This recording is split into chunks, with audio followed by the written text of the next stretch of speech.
ఉన్నటువంటి ఆలయం లక్ష్మీనారాయణ స్వామి ఆలయం కంప్లీట్ గా నిరాదరణకు గురవుతున్నది. ఒక్క 20 లక్షల రూపాయలు మా ఎంపీ నగేష్ అన్న గారు వారి నిధుల నుంచి ఇస్తే గర్భగుడిలో స్వామివారి మీదకి వాన నీళ్లు రాకుండా ఉంటాయి. ఎలక్షన్లు వచ్చినప్పుడేమో రాముడి పేరు చెప్పుకొని బీజేపీలో ఓటు అడుగుతారు. ఎలక్షన్లు లేనప్పుడు ఆ గుడి అంత దారుణమైన పరిస్థితులు ఉంటాయి. కనీసం బీజేపీ ఎమ్మెల్యే గారికో ఎంపీ గారికో అది పోయి చూసే తీరికలేదు. నేను డిమాండ్ చేస్తున్నా, నగేష్ అన్న గారు నాతో కూడా కలిసి ఎంపీగా పనిచేసిండ్రు. అన్న తప్పకుండా మీరు స్వయంగా మీ ఎంపీ లాడ్స్ నుంచి ముందు 25 లక్షలు ఇవ్వండి. స్వామివారికి గర్భాలయంలో ఇబ్బంది అవుతుంది.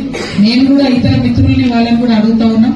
ఏమాత్రం అవకాశం ఉన్నా అక్కడ నేను జైనత్ లో మాట ఇచ్చి వచ్చిన వచ్చే సంవత్సరం లోపల జైనత్ గుడి అభివృద్ధికి ఎంతో కొంత నిధులు సాధించుకొని మీ దగ్గరికి వస్తానని చెప్పిన ఆ మాట కూడా నిలబెట్టుకుంటా.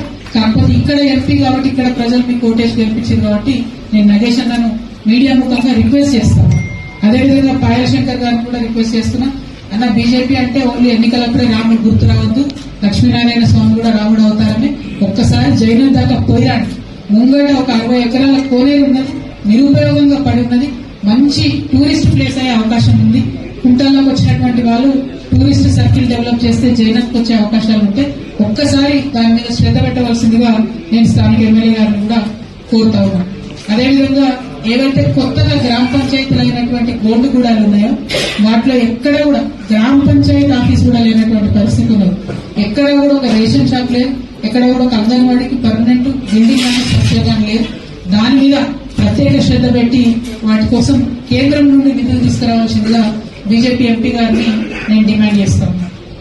ఇంకా ఆదిలాబాద్ ఐటీ టవర్ ఉన్నది, ఇంకా కంప్లీట్ అవ్వాల్సి ఉన్నది. కంప్లీట్ అయిన తర్వాత మరి ఇక్కడ మంచిగా ప్రాజెక్టులు వచ్చే విధంగా ప్రయత్నం చేయాలని శ్రీధర్ బాబు గారిని నేను డిమాండ్ చేస్తున్నా. నిన్ననే చూసినాం మనం ఎయిర్పోర్ట్ కోసము 700 ఎకరాలు కేంద్ర ప్రభుత్వం అనుమతించింది. మరి ఈ 700 ఎకరాలు ఇప్పుడు ఉన్నటువంటి ఆదిలాబాద్ లో సేకరణ మొదలు పెడితే చాలా ఇండ్లు పోతాయి, చాలా భూములు పోతాయి, చాలా మంది డిస్ప్లేస్ అయ్యేటటువంటి ప్రమాదం ఉంటది. నేను నిన్న చాలా మందితో ఇంటరాక్ట్ అయిన ప్రాథమికంగా చెప్తున్నటువంటి విషయం ఏంటంటే కొంచెం ఆదిలాబాద్ ఊరు బయట కనుక ప్రభుత్వ భూమి ఎక్కడుందో అక్కడ చూసి ఎయిర్పోర్ట్ కట్టుకుంటే ఆదిలాబాద్ టౌన్ కి బాగుంటది. ఆ మధ్యలో ఏరియా అంతా కూడా డెవలప్ అయ్యే ఆస్కారం ఉంటది. ఆ టౌన్ మొత్తంలో 1000 ఎకరాల సేకరణ ఇప్పుడు మొదలు పెడితే అనేక ఇండ్లు పోతాయని చాలా మంది స్థానికులు చెప్తా ఉన్నారు. కాబట్టి ప్రభుత్వం ఆ విషయంగా ఆలోచన చేయాలని చెప్పి నేను కోరుతా ఉన్నాను. ఇక అదేవిధంగా మరి అండర్ బ్రిడ్జ్లు 2 ఉన్నాయి. ఒక టాంసీ బస్ స్టాండ్ దగ్గర అండర్ బ్రిడ్జ్ ఒకటి ఉంది. ఆదిలాబాద్ పట్టణంలో ఒక ఓవర్ బ్రిడ్జ్ ఉన్నది ఆర్టీఓ ఆఫీస్ దగ్గర ఫ్లైఓవర్. ఈ 2 పూర్తి కాక ప్రజలు దారుణంగా ఇబ్బంది పడుతున్నారు. 2 కూడా రైల్వేకి సంబంధించిన అంశాలే. 2 కూడా నగేష్ అని ఒక్కసారి రైలు మంత్రిని కలిస్తే అయిపోయేటటువంటి అంశాలే. కాబట్టి బీజేపీ ఎంపీ గారు శ్రద్ధ పెట్టాలి ఈ విషయంలో కోరుతా ఉన్నారు.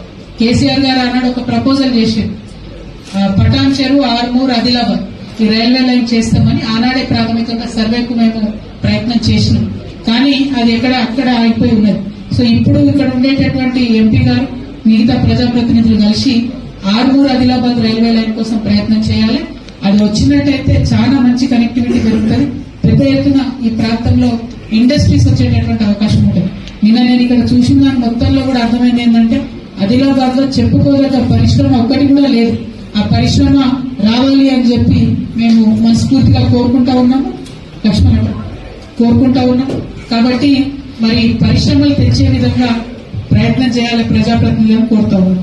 అదేవిధంగా తరుణం బ్రిడ్జ్ చూసుకుంటూ వచ్చినాం రాంగమే.